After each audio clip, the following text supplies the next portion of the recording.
Boom. Okay, we're good. I know that we're kind of stuck in quarantine. There isn't very much we can do. Otherwise, we'd probably have you over at Temple doing LVL or something like that. We'd probably be doing it on location. We'd have soft boxes here, 5,000 cameras around us. I'm honestly just honored to be the first digital guest of the show. Where I'm the first call-in for the podcast, I guess. That's right. Man, I've known you since 2017.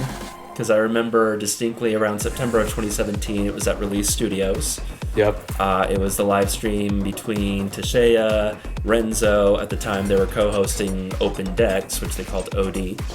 Yeah. And you were the first producer that I actually met, thinking, oh, this person's not just here to take advantage of the 2x1 setup, but instead bringing his laptop, showing me what he's got in Ableton. And that whole space was and still is very special. The ideas that were created there, I mean, it's meaningful. With going to events and going to different things around Denver and around town, I would say probably in the last 3 to 4 years, there's just been such a huge influx of more opportunities for, like-minded people who are into electronic music or into DJing or just into that space. I love that Release, had a space for that. And Tashea setting it up and hosting it was huge too. And I remember especially, when I first walked in, I was like, I have no idea what's going to go on. Like, I was just told I get like a 20-minute set. We're just going to have fun with it. And I ended up going a lot. And it was, as you know, it was a great space. It was a great opportunity to play and just to try things out. It was a great opportunity to play new things out and to have different tracks. I didn't know if it was really going to hit on the dance floor. That was the place to really have trial and error.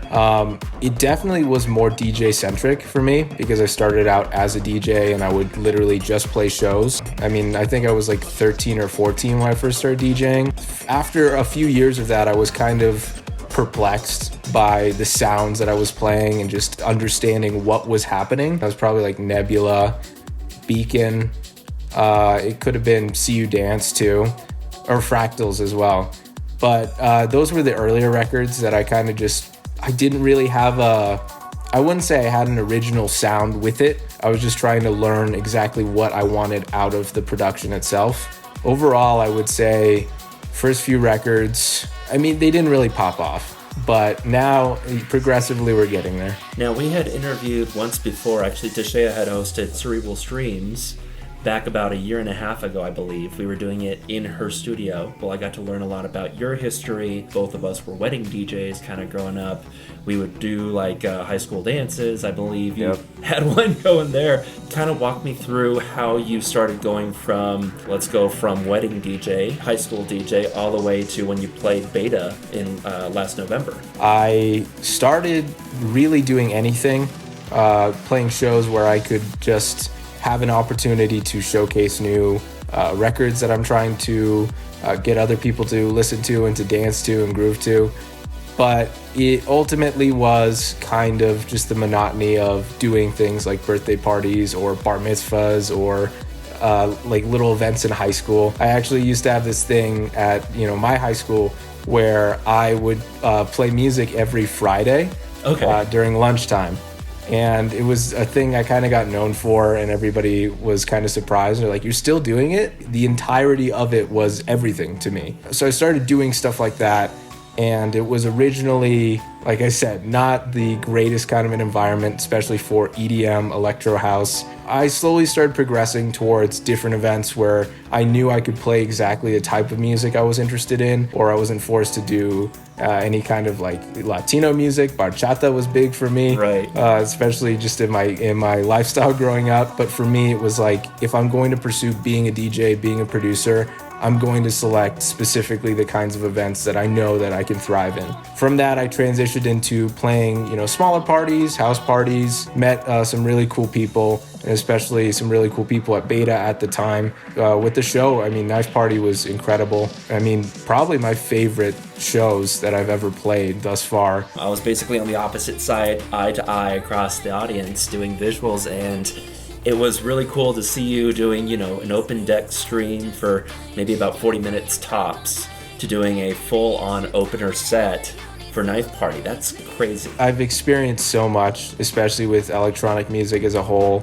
going back to, of course, guys like Wolfgang Gartner, Porter Robinson, Zed, Tiesto, earlier Tiesto stuff, and shaping my sound and kind of the progression into a whole new world of transitioning. But a lot of the early electro house, Dutch house, progressive house, deadmau5 was huge for me. His album was the thing that really changed my life with, I think it was 4x4 = 12. I was about to say, that kind of leads me into, I have all my CDs down here, so talking about this one, right?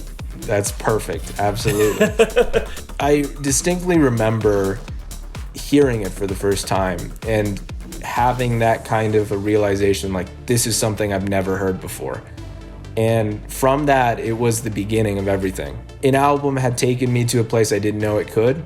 With that, I really narrowed it down. I figured out that's the sound I'm going for. A lot of producers, I think you can agree, believe deadmau5's work is a little bit more before their time, isn't as, his transitions take minutes versus a drop transition that's 8 measures. The whole experience of sitting and listening to an album has really changed, and it's really progressed, especially in electronic music. I thought it was revolutionary with what he was doing with electronic bleeps and bloops and just combining them all into one continuous field. I love that stuff. It's still essentially him. You can still feel that it's his vibe, it's what he wants to communicate with the songs itself. He's done the bleeps and bloops his own way. How's your music evolved from that?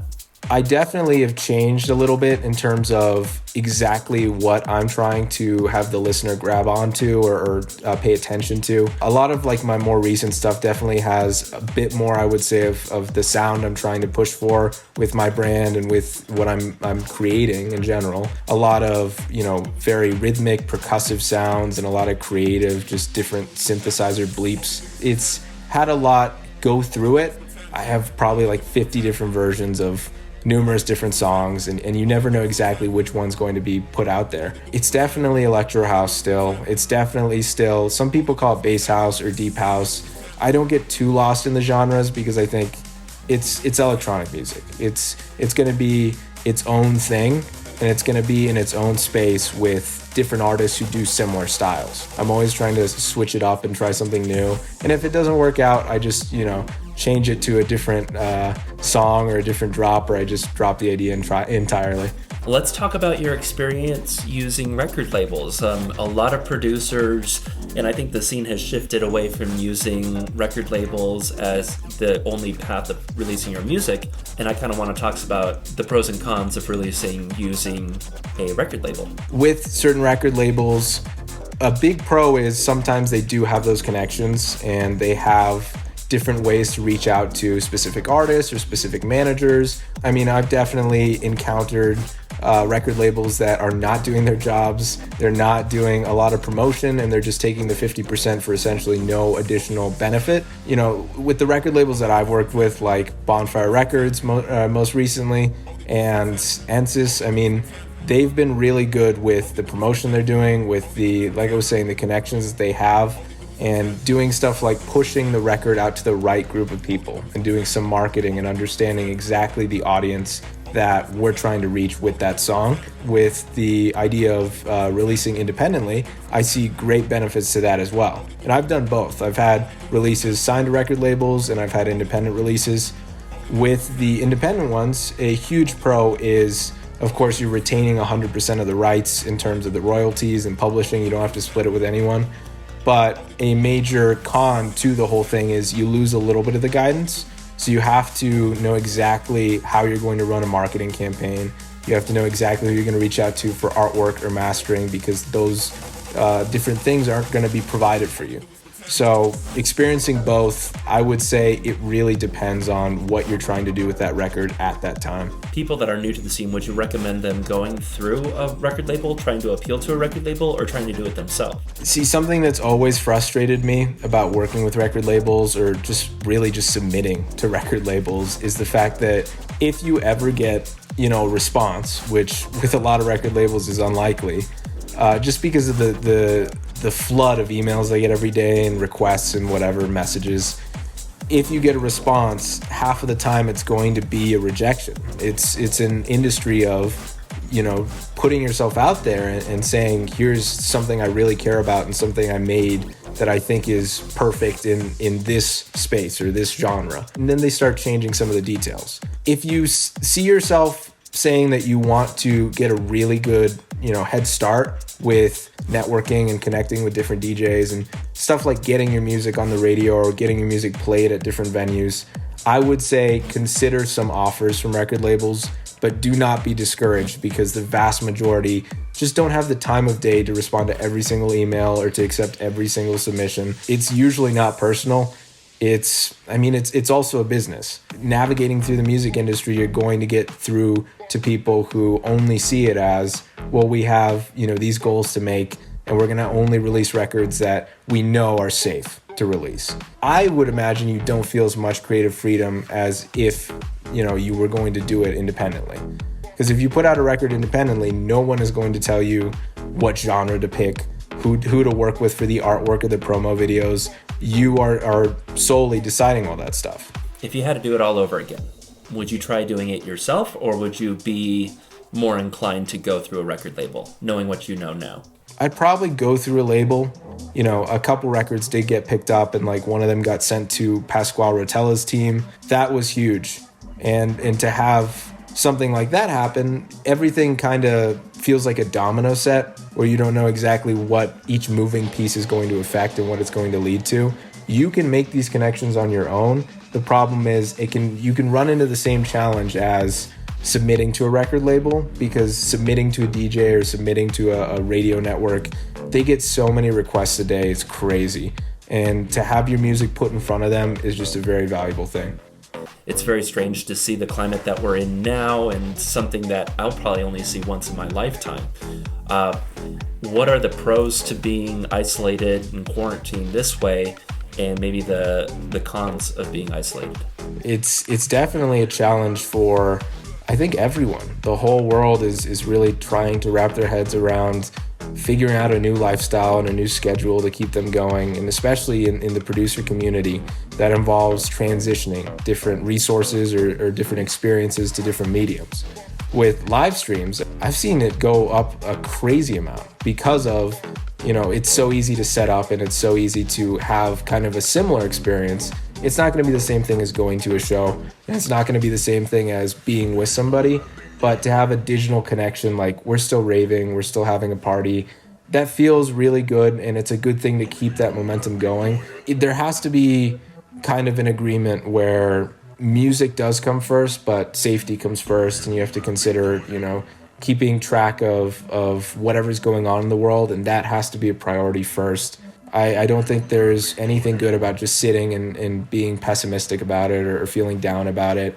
It's arguably the best time ever to start producing, if you haven't before, to get in and get lost in that space, because I really see it as a safe, different world to go into. Well, let's cover shout-outs. Who do you want to do a shout-out to?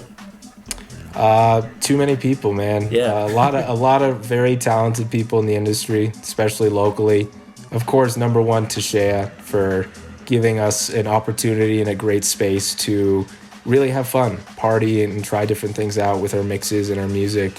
A lot of people, different promoters around town, Phil, Ryan, lots of really great people who are crushing it, and they were crushing it, especially back in beta and the pre-other beta times.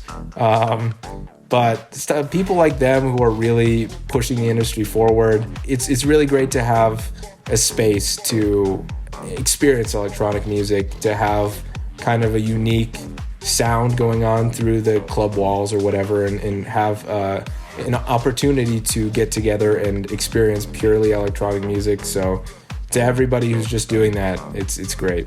What else do you have in the works? Lots of stuff. Got a lot of records coming out in the next few months. Cool. More stuff will be posted on that soon. Still going to keep up with the live stream, try to work out some of the bugs and the little problems I have here and there with it, but I'm definitely going to keep that up and running. Definitely more shows when, as soon as, all of this crazy stuff is over, I've got some stuff planned out for May and for June, so we're going to see how it ends up working out. Thank you for taking some time with us, James. I'm so thrilled that we actually have you on the podcast, and not to claim any favorites, but I really do look up to you and your work ethic. You're doing a fantastic job. Keep it going, dude. Thank you, man. It means a lot. Thank you for having me. I love what you guys are doing for the scene. It's been a really, really big impact on just having a place to hear different sides of Denver and Denver EDM. So I thank you guys for that.